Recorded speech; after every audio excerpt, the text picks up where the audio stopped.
God despises indifference towards the poor. Abuse to the fatherless and the widow he abhors. This nation became weak because of its rotten core. The strong tree bearing bad fruit will be severed for sure. God has the axe at the root and it will be seen no more. Rivers of living water flow out of me. Open deaf ears, open blinded eyes to see.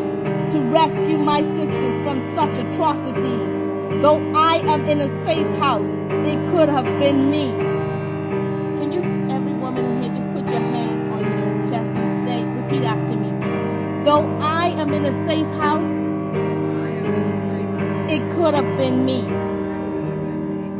Forced to live impoverished, treated as a commodity.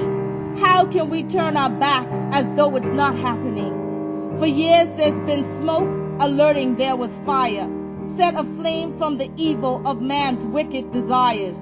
The poor left in a den of greedy thieves and bold liars, who work together wickedness to conspire, an establishment known as lawlessness for hire. Who will bring relief to a land crying out desperately? Who will fight for Haiti? Where is the face of humanity? As we gather here today, particularly in this building, in the halls of power, this is the place where they could only dream about coming to do work such as this. This is what Mary McLeod Bethune talked about when she said African American women, black women have to be represented in the halls of power. This is what she talked about, this type of gathering. So I'm grateful today to be able to just give a little piece of what I think is going to be, or add to what I think is going to be a very rich dialogue and conversation about not our sisters as our sisters' keeper, but to talk about our sisters because we are our sisters. And as Tammy said in her piece, we cannot sit here as if we don't know. Because once you know, you can't turn that off. So there's a responsibility that we have, and we're here today to just talk about what action can we take. And so as we come together, when we leave here today, I'm convinced and confident that we're going to have an action plan for how we support our sisters in Haiti, they're living at home, and those living here in America who were fortunate enough to make it here, but still, as you'd hear today, still are in desperate need of our support and our help. So thank you, and I'm just grateful that you're here to share in this dialogue this morning. And I was so grateful when Barbara Perkins called me to talk about a group of women who simply said, yes, we can. Yes, we can. We can't do it by ourselves. But I believe that because Dr. Dorothy Height served as many of our mentors, we all remembered the story when she said, you know, if you hold your hand out, what do you see? You see 5 fingers, and they're spread apart. But if you fold those fingers together and you fold them down, it's a fist that can strike a mighty blow for equality and justice. And that's how she conceived, and that's how we should conceive this journey. And I think the beauty of this day, and in what you'll enjoy, is the absolute brilliance of these women. Many have traveled to Haiti, others have lived in Haiti. So we're going to be asking 2 questions today, and really receiving your questions as well. What happened on the ground? What really happened on the ground in Haiti? We got a glimpse through what, CNN? And has Haiti been healed because it's no longer on? So we know that there's got to be eyes and ears of real people who will not stop until every person is off the ground, out of a tent and in a house. I ask you, if you have invested, invest more. If you've invested money, invest time. If you've invested time, invest in education. And when I say education, I'm actually not talking about Haiti. I'm talking about us.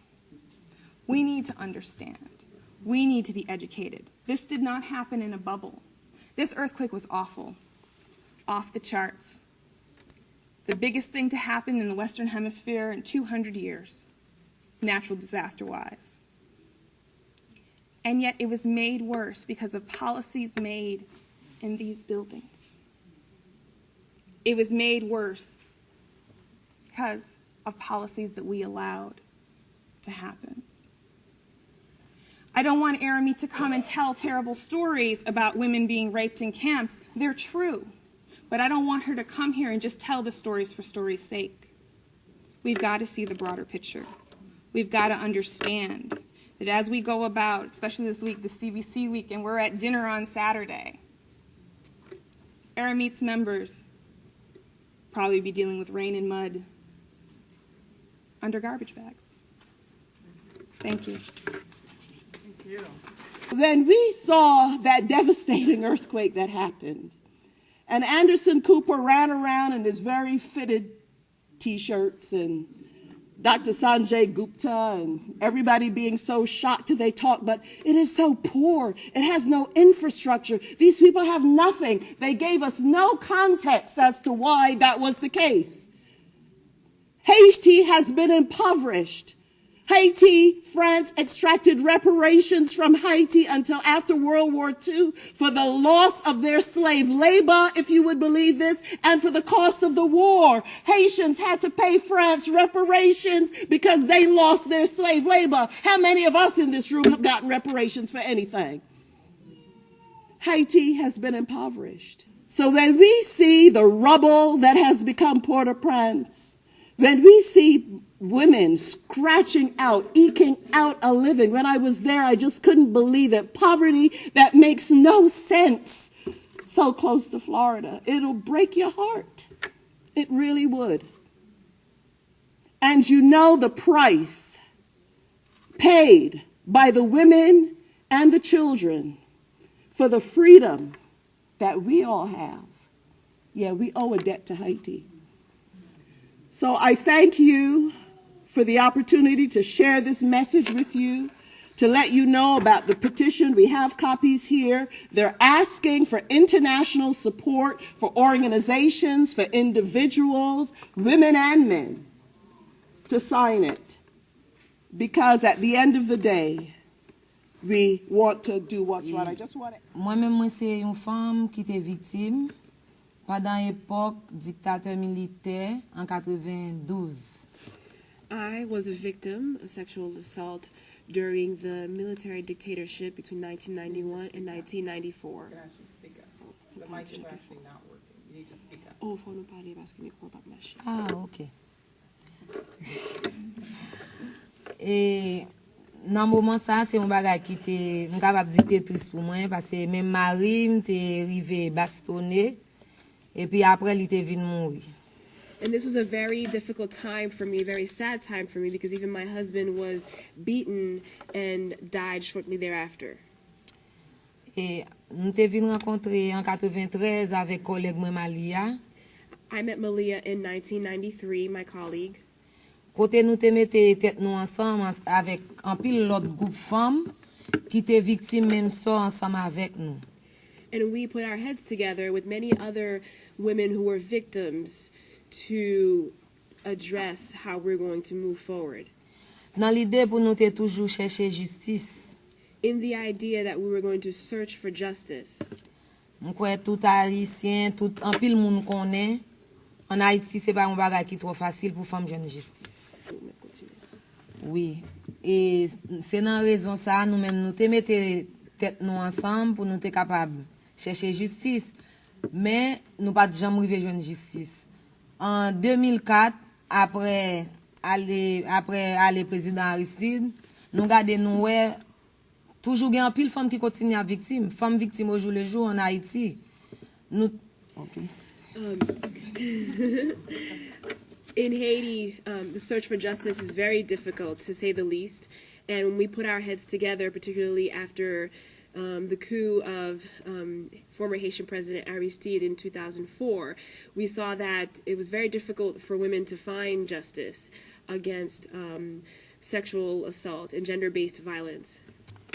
Nous te regrouper nous encore côté que nous te garder changer stratégie nous. We came together to sort of change our strategies because it was not working. We had been doing work since 1993, but by then we really wanted to make a real difference. So we came together to re-strategize. au lieu nous te travail seulement pour justice, qu'on y a nous vinn former qu'on fa vivre dans l'idée pour nous aider mesdames yo joindre soins médicaux.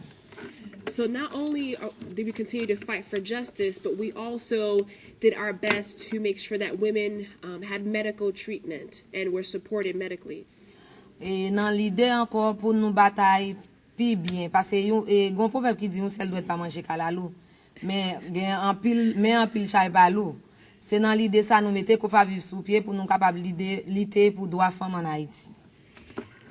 She gives an example of a proverb, and she chose two, but I'm going to do one, which is sort of the national proverb, many hands make the load lighter.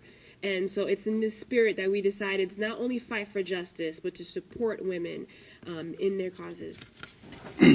I'd first like to thank the organization and Barbara Perkins for having us here and everyone here as well. I know I have a short time to speak, and I know there's thousands of stories out there of families that were affected. These two, excuse me.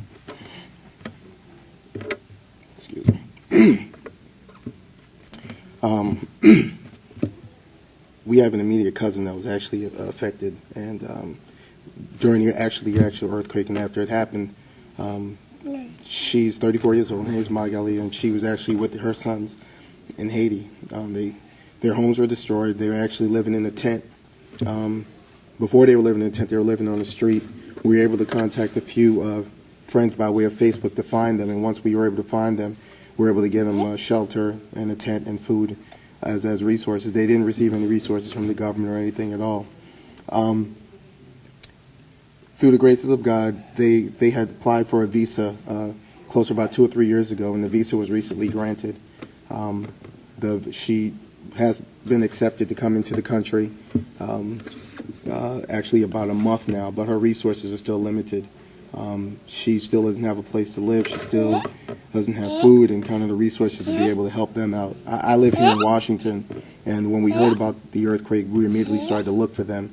And when we were able to find them, and we couldn't get them into the country, we were only able to send money by way of transfer to be able to help them out. She was asked by Barbara Perkins to come here. She was in Haiti last week because things were kind of difficult for her in Florida because her means of resources just weren't working out for her, and she was even contemplating going back to Haiti because it was so tough. Because even if she has a visa and she's here, you know, she still doesn't have a job, she still doesn't have a home, she still doesn't have food, she still doesn't have things for them. Our family has actually come together. We've relocated my mother to Florida, and we're basically kind of condensing the family so we can have resources to help them out. With our human eyes, this looks like a disaster. So we ask that you open our minds that we may be a part of your perfect purpose. For we know you have a plan, you have a purpose, you have a direction and a correction for us all. And just now we ask that you put the right thoughts in our mind and point our feet in the right direction, that we may be of service and support and facilitate the healing of our brothers and sisters in Haiti and the entire land. We ask for your mercy and your grace.